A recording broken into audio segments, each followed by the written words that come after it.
Doctor, when you talked about vitamin C, for example, as, one of the helpful things for cancer, that's an antioxidant, correct? And then you say we need more oxygen. I think some people still are confused. Well, if there's an antioxidant and we need more oxygen, how do those two come together, and how do we find the balance? Yeah. First of all, the antioxidant doesn't get rid of the oxygen. It just gets rid of damages done by oxygen. It's like with your car. When you have the gasoline coming into the car, it's a good thing first, but what comes out of your pipe is a bad thing. If you inhale it, you're going to die. So when the oxygen goes into your system and repairs the system, nourishes the system, and so on, there is debris. And these mutated, dead or half-dead cells are called, that's what the antioxidants are going after. And this is why we need the only way to eliminate these potential cancerous cells, these potential mutated cells that have a changed DNA and start to regrow itself instead of the healthy cell. That's what basically the antioxidants are going for. And I don't really think you can really overdose in antioxidants. You might get horrible heartburn, you might throw up a lot, so I don't really think you will do this for a long time. And usually, if you live in balance, I'm not really a friend of too much supplementation. I'm a friend of juicing. Everything that nature created, our body can use. A lot of supplements are so chemically altered or so toxic or filled with fungi, with all kind of bacteria, and it's very, very often very dangerous. So if you juice, preferably organic, because of the pesticides and all these other elements, it is kind of like flushing out the bad and building the new. You don't want to have a house built on a bad foundation. If you have bad concrete, it will crumble one day. And your cells, you don't want to build your cells with bad material. So I suggest to all my patients to have a gallon of water a day with half a teaspoon of sea salt, to eat at least one hard-boiled egg 3 times a week, and have a 70% living diet, raw food diet, to a 30% whatever you want to do.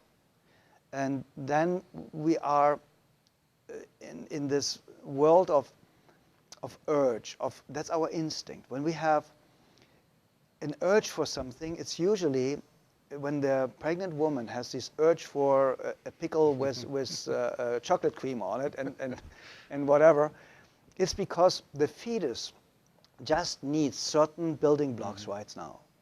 And this is why we have an urge. It's like with chocolate. If you have a craving for chocolate and you just eat as long as the craving goes on, you will not gain weight, it will not have any negative impact. We gain the weight because we say, oh, we opened the entire bar now we need to really finish that, right? Yeah. And this is basically where the problem starts, the overeating. But when you have an instinct, a craving for something, it's good for you, you need it. We just need to relearn to know when it is enough, and we need to stop eating just because it's on the plate, and we have been trained to eat everything on the plate. We need to come back to ourselves, believe in ourselves again, feel ourselves again, allow ourselves to love us again. If you love yourself, you're a healthy person, because you will automatically come back to the instinct that leads you back to health. I do not really believe in any outside form. We are using tools for the patients because very often they're at a stage where the body is so broken down that it needs some physical help, some build-up material. But if the person is not in a state of danger of dying within the next couple of days, we do not really historically used any form of supplementation. We just really used the energy level of the person. We corrected eating habits and gave the person goals. Because a goal, if you have your own goal, not somebody else's goal that you try to fulfill, gives you hope, gives you motivation, gives you a reason for existence. And that's what we all need. We need a reason again. We need hope again. We need to believe in ourselves again. We need to create a family again. We need to stick together. Because in the olden days, Scott, we had the great-great-grandmother and the grandmother and the mother and the siblings and the little sister and the big brother and everything. So there was no stress, because whatever you needed, if you needed to cry on somebody's shoulders, you went to your great-grandmother. You know, they understand everything. And they just love you unconditionally. So you're fixed. Then you need a problem resolved, and you ask maybe your older brother or older sister. So that was all there, created by nature. And then, because America became the loneliest country in the world, that's why so many Americans love their animals more than other human beings, because people had to move for their jobs. They have to follow their jobs. So your neighbors changed, your family got ripped apart. And that's when all this negative tendency started, that we do not have the break we need, the mental vacation we need, the love that we need from the inside out and from the outside in. Because unconditional love is something that a mother has for her child, and that's basically what we need to have for ourselves.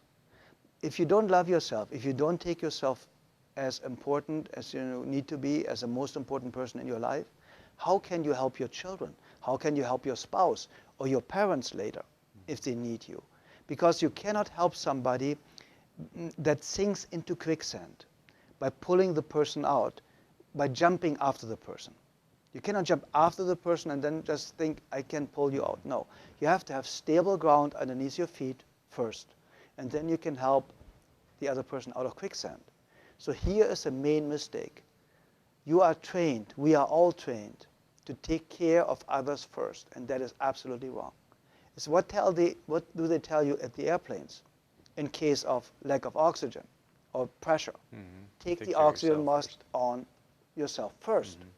Because what good are you for your child laying on the floor gasping for air? Mm-hmm. So what good are you for anybody if you are weak, if you are sick? No. Make yourself strong and happy first. Make yourself successful first. And it's so easy for you to help every loved one then.